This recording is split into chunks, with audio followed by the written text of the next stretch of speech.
Good morning guys. Update lang tayo dito sa bahay ng aking mga mingming. Oh, ano? Bakit?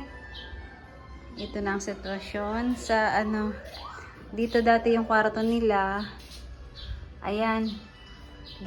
Sinarado yung pinto, ginawang kwarto na lang kasi ayaw naman nila matulog diyan.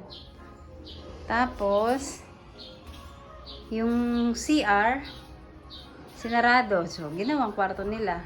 Dito na, lipat na muna sila dito. Pero, hindi rin naman sila natutulog dito. Bodega / kwarto ng mga mingwing. Guys, tingnan nyo guys. Yan.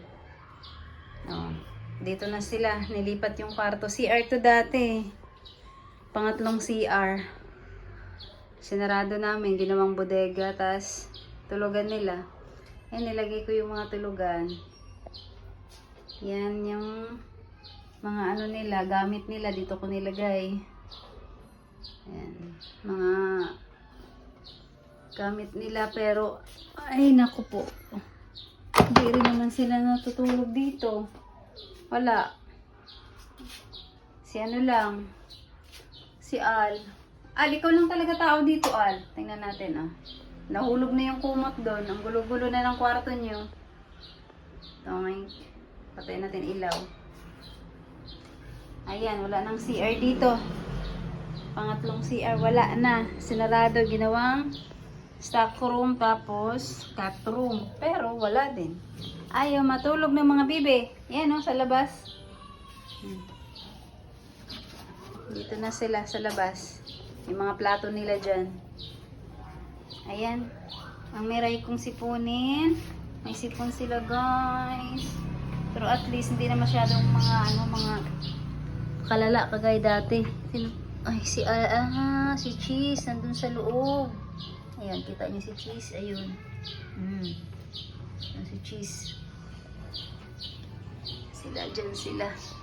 Wala nang room nila. Dati ito yun. Pinasarado. Ginawang kwarto. Oh, patingin nga ng mo, Blue.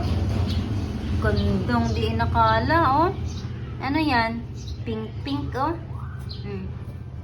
Ay, grabe naman paglilinis yan, Blue.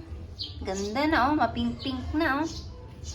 Yan, medyo gumaling-galing na yung mga mo, sugat-sugat mo. Si puti na lang. Ayan, gamutin natin yan, bebe. Dami na naman. Tapos dito yan sila umiinom. Pinupuno ko lagi yung timba. At sa planggana at saka ito. Kasi kahit may tubig sila doon, hindi naman umiinom. Dito pa rin. Kaya yun, saan-saan sila. Sa terrace. Ewan ko ang iba na sa terrace. Tapos dito, hindi namin pinatay itong sampalok. Tatanggalin sana to eh. Ayun, si Kat-Kat bulag ko. Hello, Kati! Kaganda ng mga aking blind baby. Ayan. Kaganda niyan eh. Ay, dyan natulog sa taas. May kababa ka na, bebe. Kain ka dito. Dali. Dali. Baba ka na. Dali. Dito, guys. Ang tingnan ko kung mayroon pang nakatira dito sa taas.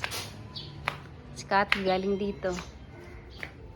Pero may tubig din dito. Yung galing sa aircon. Yun yung parang tubig nila. Ayan. Oh, hindi na ako naglagay ng pagkain dito.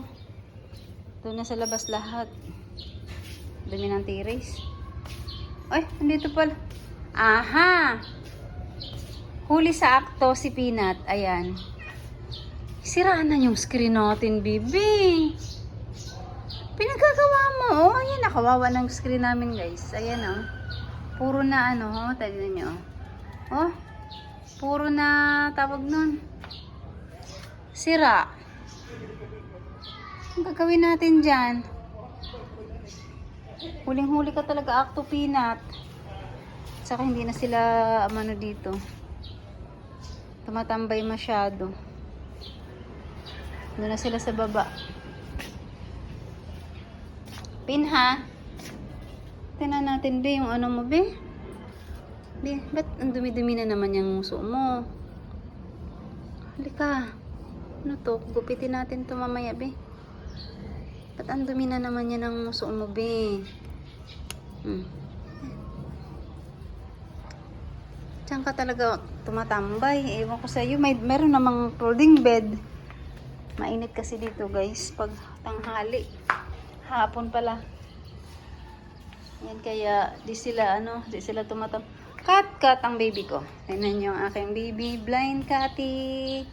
Alik, gamutin natin yung mo, be, mga sugat-sugat ulit. Yan ang daming sugat eh. Di ko alam kung ano to eh. Pero ginagamot ko naman na to. Natutuyo na. Tara, let's go down. Bella, let's go down na, be. Dali. Yung tubig nila dito galing to sa aircon. Tapo ko lang pag dumami na. Ayan sila sa baba.